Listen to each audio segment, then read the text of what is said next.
Influence. The Illuminati, in their original form, were disbanded in the late 18th century after being outlawed by the Bavarian government. For a time, it seemed that the group was destined to fade into history as just another intellectual society that met an untimely end. But the allure of their secrecy, combined with their controversial goals of questioning authority, meant that their story wasn't over. It was just beginning. In the centuries that followed, the Illuminati were swept up into the rising tide of conspiracy theories, particularly as global events became increasingly complex and difficult to understand. From revolutions and wars to economic depressions, the world seemed to be spiraling out of control. And when things feel chaotic, humans have a natural tendency to look for someone or something to blame. This is where the Illuminati re-entered the picture. The 20th century saw a dramatic rise in global communication, and with it, the spread of conspiracy theories linking the Illuminati to everything from World War II to the assassination of John F. Kennedy. But it wasn't until the internet age that the Illuminati truly became a fixture of pop culture. As information became more accessible and social media allowed for the rapid spread of ideas, the myth of the Illuminati grew exponentially. And yet, this myth wasn't just about shadowy political control. It became intertwined with the world of entertainment, especially in music, film, and fashion. It's hard to talk about the modern-day Illuminati without mentioning some of the biggest names in pop music. Jay-Z, Beyoncé, Kanye West, Rihanna, and Lady Gaga have all at some point been accused of being members of the Illuminati, using their fame and influence to spread hidden messages and further the group's supposed goals of world domination. How did we get here? It starts with symbolism. Many artists, especially in the world of hip-hop and pop, use striking imagery and symbols in their performances and music videos. Jay-Z, for example, frequently makes a triangle gesture with his hands, which he said represents his record label, Rockefeller Records. But to conspiracy theorists, this triangle isn't just a harmless logo, it's a symbol of the Illuminati, echoing the pyramid with the all-seeing eye that appears on the US dollar bill. Beyoncé, one of the most iconic performers of our time, has also found herself at the center of these rumors. Her powerful stage presence, coupled with the intricate symbolism in her music videos, has led many to speculate that she's part of a larger, secret agenda. In 2013, during her Super Bowl halftime show, Beyoncé was accused of flashing Illuminati hand signs, something that quickly spread across social media, fueling the belief that she was a high-ranking member of this secret society. But let's take a step back. What are we really seeing here? Are these artists truly part of a global conspiracy to control the masses, or is something else at play? The truth is likely far less dramatic. Artists like Jay-Z and Beyoncé use symbolism because it's powerful, mysterious, and grabs attention. In the world of entertainment, controversy sells. The more people talk about potential Illuminati connections, the more clicks, views, and streams these artists generate. It's a self-perpetuating cycle. Fans and critics alike look for hidden meanings, and the artists, knowingly or unknowingly, feed into the mystery by continuing to use provocative imagery. At the heart of this fascination lies a deeper question. Why are we so eager to believe that our favorite musicians are part of something bigger, something more sinister? The answer may lie in the nature of fame itself.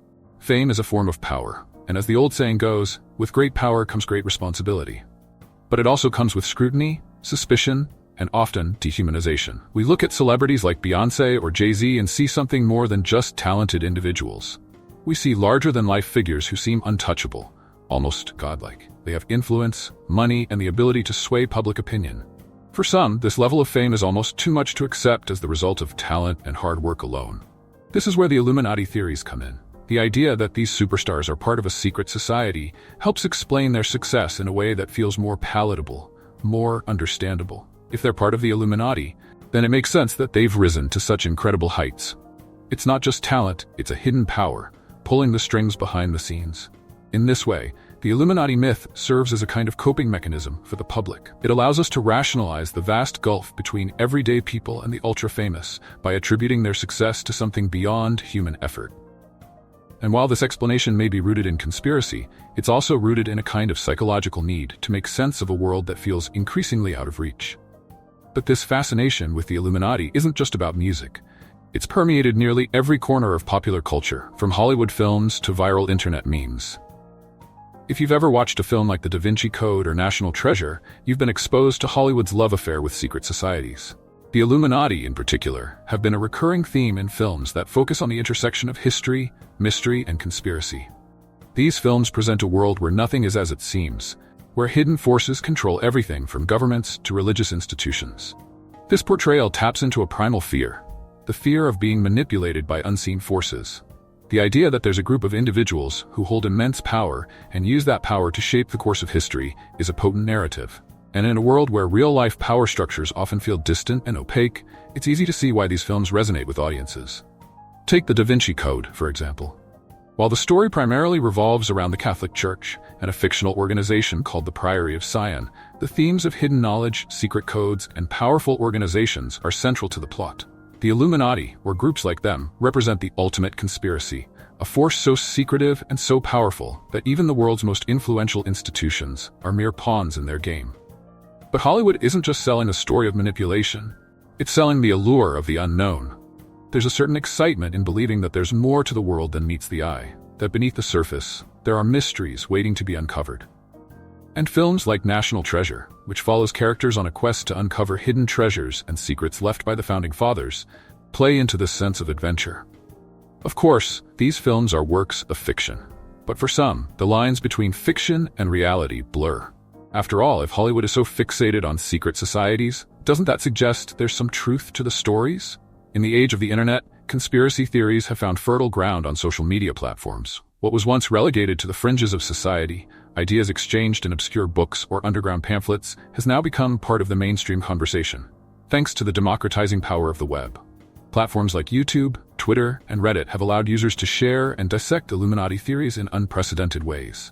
Entire channels and accounts are dedicated to uncovering supposed Illuminati symbols in music videos, award shows, and political events. These videos often feature slowed-down clips of celebrities making certain hand gestures, along with ominous music and commentary about the hidden meanings behind their actions.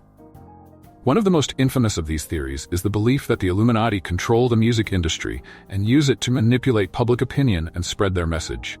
According to this theory, pop stars are nothing more than puppets, their fame granted in exchange for their compliance with the Illuminati's goals. In return, these stars flash Illuminati symbols, like the pyramid or the all-seeing eye, to signal their allegiance to the group. But why have these ideas gained so much traction in the internet age? Part of the answer lies in the nature of social media itself. These platforms thrive on engagement, likes, shares, and comments. Conspiracy theories, particularly those involving high-profile celebrities, are perfect for generating discussion and debate. The more sensational the claim, the more likely it is to go viral. Additionally, social media algorithms often promote content that aligns with users' existing beliefs. If someone watches a video about Illuminati symbols in a music video, they're likely to be shown more content that reinforces that idea, creating a feedback loop that can make it difficult to discern fact from fiction. In the end, the Illuminati's place in modern pop culture tells us more about ourselves than it does about the group itself. At its core, our obsession with the Illuminati speaks to a deep-seated fear of the unknown, of hidden power, and of being controlled by forces beyond our understanding. But it also speaks to something else, our need for meaning, in a world that often feels chaotic and uncontrollable. The idea of the Illuminati offers a simple, if terrifying, explanation for why things are the way they are. It tells us that there's a plan, that someone is in control, even if that control is exercised in secret and with sinister intent. The truth, of course, is likely far more complex. While secret societies have undoubtedly existed throughout history, and while power has often been concentrated in the hands of a few, the idea that the Illuminati control every aspect of our world is more fiction than fact. But that fiction continues to captivate us because it taps into something fundamental about the human experience, the desire for understanding, the search for truth, and the fear of what we cannot see. The Illuminati have transcended their historical origins to become a cultural phenomenon, woven into the fabric of modern entertainment and conspiracy. Whether through music, movies, or social media, the myth of the Illuminati continues to evolve, reflecting our deepest fears and fascinations. Perhaps the most powerful aspect of the Illuminati myth is its ability to adapt to the times. In an era of uncertainty, where fame, power, and influence often seem beyond the reach of ordinary people, the idea of a hidden group controlling everything from the shadows provides a narrative that, while frightening, also offers clarity. It tells us that there is a reason behind the chaos, that nothing is truly random. And while the real Illuminati may have disappeared centuries ago, their legend lives on, not just as a symbol of power, but as a reflection of our own hopes, fears, and search for meaning in a complex world. Imagine waking up one morning to find that every decision you make, from the food you eat to the media you consume, has been quietly orchestrated by an unseen hand. The political leaders you vote for, the products you buy, even the thoughts you think, guided not by your own free will, but by a shadowy group with far-reaching power and an agenda of global domination. This, according to believers in the New World Order, is not just a dystopian fantasy, but the reality we are sleepwalking into. The idea of the New World Order is one of the most pervasive and terrifying conspiracy theories in modern history. For those who subscribe to this theory, the Illuminati, or a similarly elite group, is not just a relic of the past, but a living entity, actively working behind the scenes to establish a one-world government. Their goal? Total control over every aspect of human life. It's a fear that speaks to something very deep within us, the anxiety that we are not in control of our own lives, that powerful, invisible forces dictate our future. But how did the idea of the New World Order become so ingrained in the collective consciousness? And why, despite the lack of concrete evidence, does this fear continue to resonate with so many people today? The concept of a New World Order didn't spring up overnight. It has roots that stretch back to the early 20th century, with the tumultuous events of two world wars, the Great Depression, and the rapid shifts in global power dynamics. As nations struggled to recover from these crises, people began to look for explanations, not just in terms of political mismanagement or economic forces, but in hidden agendas and conspiracies. After World War I, international organizations like the League of Nations were created to promote global cooperation and prevent future conflicts. While these efforts were noble in intention, they also stirred fears that such institutions were the first steps toward a world government, one that would strip nations of their sovereignty and concentrate power in the hands of a global elite. This fear only intensified after World War II with the establishment of the United Nations and other international bodies like the International Monetary Fund, IMF, and the World Bank. It wasn't long before these organizations were seen by some as tools of a grand conspiracy, a conspiracy that aimed to create a centralized global authority. For many, the rise of multinational corporations, the expansion of free trade agreements, and the growing influence of supranational institutions like the European Union only served to confirm these suspicions. The world, it seemed, was being reshaped in ways that benefited the few at the expense of the many. But what really brought the New World Order theory into the mainstream was a speech given by U.S. President George H.W. Bush in 1991. In the wake of the Cold War, as the world was adjusting to a new geopolitical landscape, Bush spoke of a new world order, a vision of a world where nations would work together in harmony to promote peace, security, and economic prosperity. For conspiracy theorists, this phrase was like a bombshell. To them, Bush wasn't talking about peace and cooperation. He was revealing the hidden plan of the global elite to create a one-world government. This idea took root, and soon the phrase New World Order became synonymous with a vast, shadowy conspiracy that continues to this day. At its core, the New World Order theory taps into a very primal fear, the fear of losing control. For most of human history, people lived under local authorities, kings, tribal leaders, religious figures, whose power was tangible and often personal. You could see the people who ruled you, and while they might be oppressive, their power was at least visible. You knew who held the reins. But in the modern world, power has become far more abstract. We live in an age where decisions that affect our lives are made in distant boardrooms, by politicians and executives we will never meet. International treaties, trade agreements, and multinational corporations shape our world in ways that can feel disconnected from our day-to-day reality. It's easy to feel like a small cog in a vast, impersonal machine. For many, the New World Order theory offers a way to make sense of this disconnection. It provides a narrative, a story that explains why the world feels so chaotic, why ordinary people seem to have so little influence over the decisions that shape their lives. The idea that a secret group is controlling everything behind the scenes gives people a target for their frustration. It's easier to believe that there's a grand plan, even a sinister one, than to accept that the world is often shaped by forces that are messy, complex, and beyond any single group's control. Moreover, the New World Order theory taps into a deep distrust of authority, particularly in times of crisis. Whether it's political corruption, economic inequality, or environmental degradation, there's a growing sense that the institutions that are supposed to protect and serve us are failing. The idea of a hidden elite manipulating events behind the scenes provides a convenient explanation for why so many things seem to go wrong.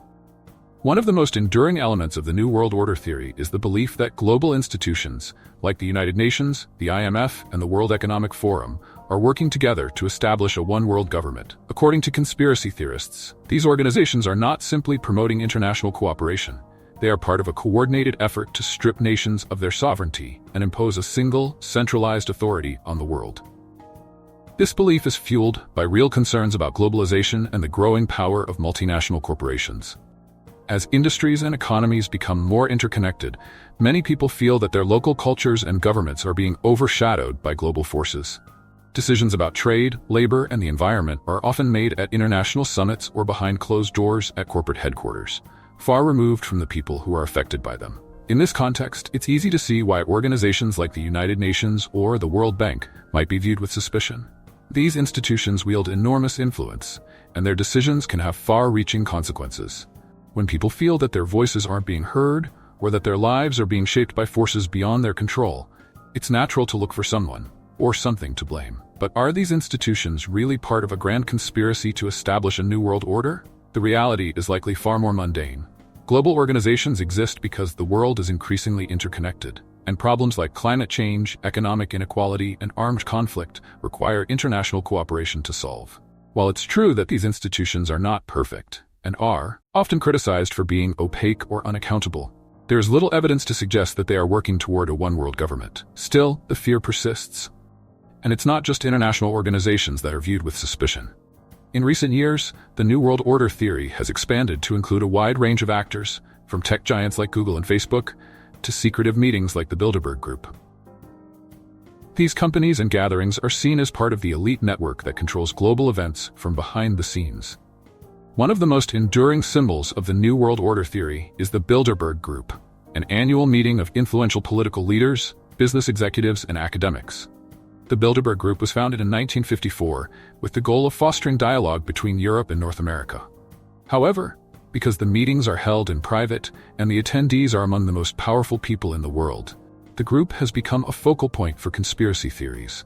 According to believers in the New World Order, the Bilderberg Group is not just a forum for discussion, it is where the real decisions are made. They argue that the people who attend these meetings are the true rulers of the world, shaping policy and manipulating events to serve their interests. Similar claims have been made about other secretive gatherings, such as the World Economic Forum's annual meeting in Davos or the Trilateral Commission, a group that aims to promote cooperation between the US, Europe, and Japan. For many, these meetings epitomize the sense of exclusion and powerlessness that fuels the New World Order theory. The idea that a small group of elites can meet behind closed doors to make decisions that affect billions of people plays into the fear that ordinary citizens have no real say in the direction of the world. But while it's true that these meetings bring together influential people, there is little evidence to suggest that they are part of a coordinated effort to establish a one-world government. In fact, many of the attendees come from different political and economic backgrounds, and their interests often conflict with one another. What's more likely is that these meetings are simply forums for discussion, where powerful people share ideas and debate policy. While it's natural to be skeptical of any group that operates in secrecy, it's important to distinguish between legitimate concerns about transparency and unfounded conspiracy theories. In recent years, the rise of technology has added a new dimension to the New World Order theory.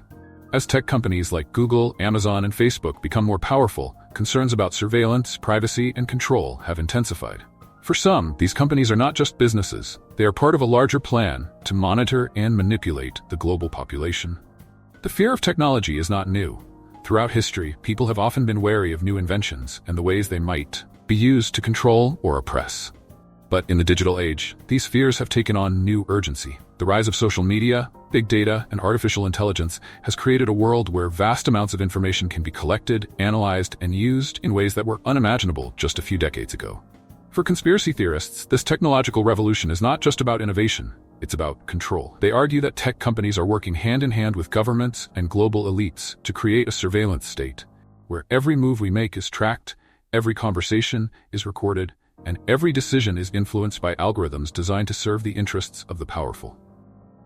These fears are not entirely unfounded. There are legitimate concerns about the ways in which technology is being used to monitor people's behavior and influence their choices. Governments around the world have implemented mass surveillance programs, and tech companies have been accused of violating user privacy in the pursuit of profit. But while these issues are serious and deserve attention, they do not necessarily point to a grand conspiracy. Instead, they reflect the complex relationship between technology and power in the modern world. As technology continues to evolve, it will be important for societies to navigate these challenges in a way that balances innovation with privacy and accountability. At its heart, the New World Order theory is about control. Who has it, who doesn't, and what it means to live in a world where so much of our lives seem to be shaped by forces beyond our understanding. It taps into a deep-seated fear that we are not the masters of our own fate, that powerful, unseen forces are pulling the strings behind the scenes. This fear is not entirely irrational. As the world becomes more interconnected, and as power becomes more concentrated in the hands of global institutions and multinational corporations, it's natural to feel a sense of unease. The decisions made in distant boardrooms and international summits can have profound effects on our lives. And the complexity of these systems can make it difficult to know who's really in charge. But while the New World Order theory offers a simple explanation for these feelings of powerlessness, the truth is likely far more nuanced. The world is not controlled by a single, all-powerful group, but by a multitude of actors with competing interests and agendas. And while it's important to hold those in power accountable, it's equally important to recognize the limitations of conspiracy thinking. In the end, the fear of the New World Order speaks to a larger question about our relationship to power and control. How do we navigate a world that often feels overwhelming and out of our grasp? And how can we ensure that the decisions that shape our lives are made in a way that is transparent, accountable, and just? As we grapple with these questions, it's worth remembering that the most powerful force in shaping the future is not a hidden elite or a shadowy conspiracy. It's us. Our voices, our actions, and our willingness to engage with the world around us are what ultimately determine the course of history.